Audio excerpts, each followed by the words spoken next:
All right, buck up. We begin with a Fox News alert. The suspect in the killing of the UnitedHealthcare CEO Brian Thompson has been charged after being arrested Monday at a McDonald's in Altoona, Pennsylvania. Right now, he's being held at a jail in Huntingdon, Pennsylvania. Yep. Alexis McAdams has been covering the case all week long from the time of the shooting, actually within the hour.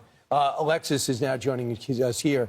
Alexis, bit of a surprise that we found him in Altoona. That's right. And it came in from a 911 call from a worker of that McDonald's. So that's how this case ended up breaking, according to authorities. So the manhunt for the killer now ending at that McDonald's in Pennsylvania. Luigi Mangione is facing a wide range of charges now, including murder right here in New York City. So the 26-year-old, you see him there on your screen, he was cuffed, then walked out of a Pennsylvania police department overnight. He's kind of looking around at the media, seeing who's out there, and there were a lot of cameras capturing his every move. Mangione then stood in front of a judge who explained that he could be extradited to New York City because he was hit with some charges in Pennsylvania, but the ones in New York City are the ones that are the most serious, including murder. So this comes after a McDonald's employee spots Mangione in Altoona, Pennsylvania. It's like a 4.5-hour drive away from where this murder happened. That person called 911 to report the sighting, saying, I think I recognize the guy in the wanted pictures, specifically his eyebrows and his eyes, because he was wearing some type of surgical mask as he was eating inside that McDonald's. Mangione was sitting there wearing that mask. When officers pulled up and asked him some questions, they said, remove your mask, and then questioned the 26-year-old, who they say started shaking visibly, acting really nervous when they asked him, were you recently in New York? Then he handed over a fake ID, and that's key because he used that fake ID, sources tell me, to check into a New York City hostel before the shooting. Mayor Eric Adams has been thanking the officer out in Altoona who caught Mangione. Listen. Hey, Tyler. I guess we found your guy. Yes, we as New Yorkers, we appreciate it. And you just did a great job. Heads up policing. You took a dangerous person off the street. We thank you so much. It was great to do. More than happy to do it. I can't say I was expecting it waking up this morning. Yeah, and that's the thing. You just have to keep your eye out, and that's exactly what the worker did at McDonald's and the authorities there in Altoona. Mangione is facing these charges on your screen, including second-degree murder in New York and possession of a loaded gun, a gun they believe he printed on a 3D printer. Mangione had a backpack with them at the time of the arrest. Inside was a handwritten note that they say explained a possible motive, talking all about how he was in severe back pain and talking about the healthcare industry, saying it was a big scam. Also inside was a weapon. The Ivy League grad and Maryland native who went to a really expensive prep school and then went to UPenn reportedly mentioned UnitedHealthcare by name. Reading this, they say, parasites had it coming. I do apologize for any strife and trauma, but it had to be done. So some disturbing words there that will all be part of this case. This is who was killed on your screen. He was a dad of two. He was only 50 years old, in town for work. He worked for UnitedHealthcare for like 2 decades and was shot at least 2 times. In that video, he kind of gets shot in the leg first, then shot right in the chest. He leaves behind a wife and 2 kids. Pennsylvania Governor Josh Shapiro making sure people in their community know he was not a hero, this gunman. In some dark corners, this killer is being hailed as a hero. Hear me on this. He is no hero. The real hero in this story is the person who called 911 at McDonald's this morning. So Josh Shapiro using that moment to let everybody know, how he personally felt about some of the abhorrent behavior of people who thought this guy was anything but a murderer. But let's focus on the manifesto if we can. Handwritten, 2.5 pages, condemned the healthcare system.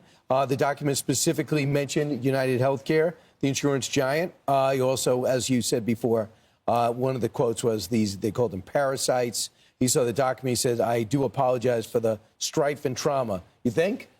As I killed the father of your family and your husband, I apologize for that. But it's clear there was one person who was the high school valedictorian, went to UPenn, and it seems to be a different person now. Yeah, something changed. You can listen to his speech when he was a valedictorian, at that prep school in Maryland, and he's talking all about how the class there in 2016 wanted to get out there into the world and make a big difference. And now you look at, he had a bright future. His family had posted about that. He was very intelligent in the classroom. And now with this, he's looking, to spend the rest of his life behind bars. Well, and people are starting to do a deep dive on his online profile. And I believe it was the Wall Street Journal looked at the reviews he wrote on books he had read.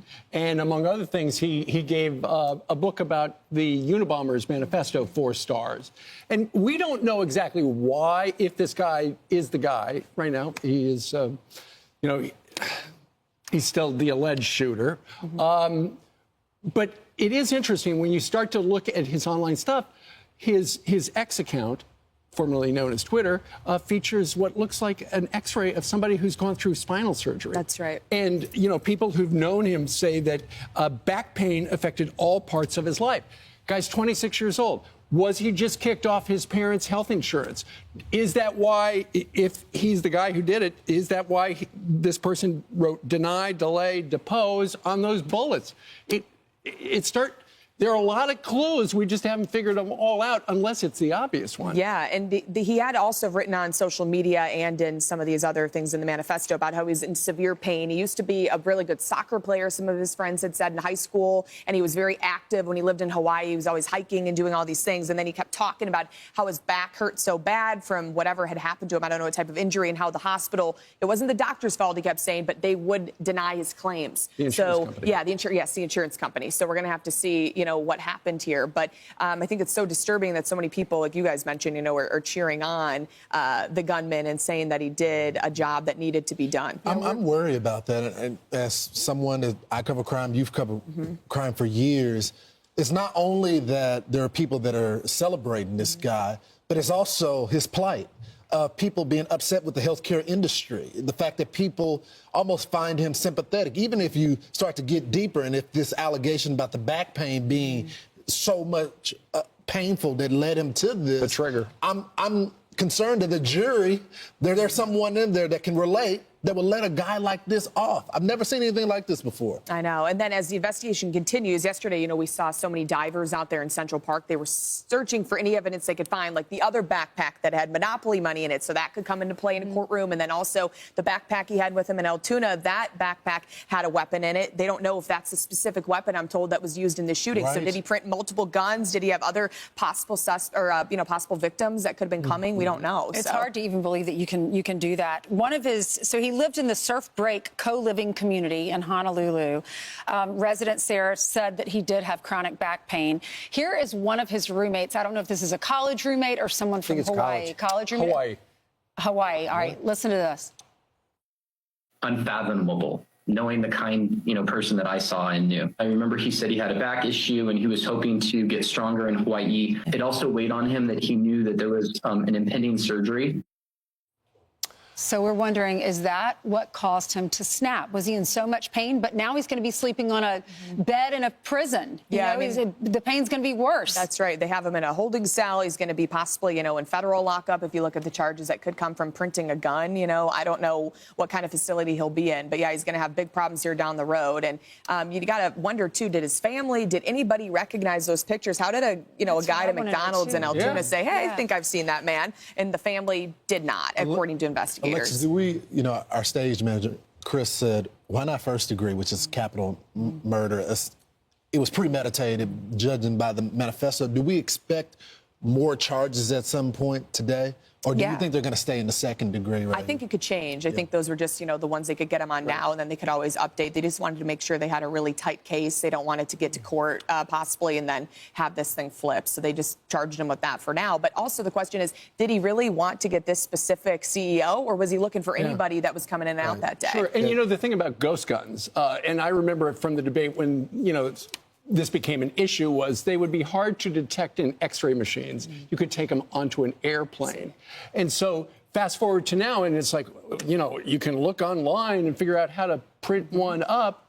The guy was at UPenn studying computer science. He was an engineer. If anybody should have no problems doing it, it would be somebody with that resume. That's right. Yeah. Background in engineering, 2 degrees from UPenn, and this is what he used it for. So we're going to have to see what plays out here.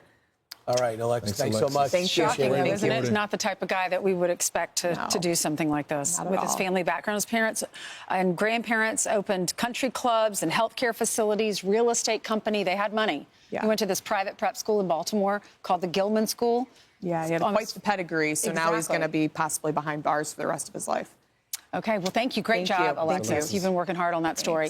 I'm Steve Ducey. I'm Brian Kilmeade. And I'm Ainsley Earhart. And click here to subscribe to the Fox News YouTube page to catch our hottest interviews and most compelling analysis.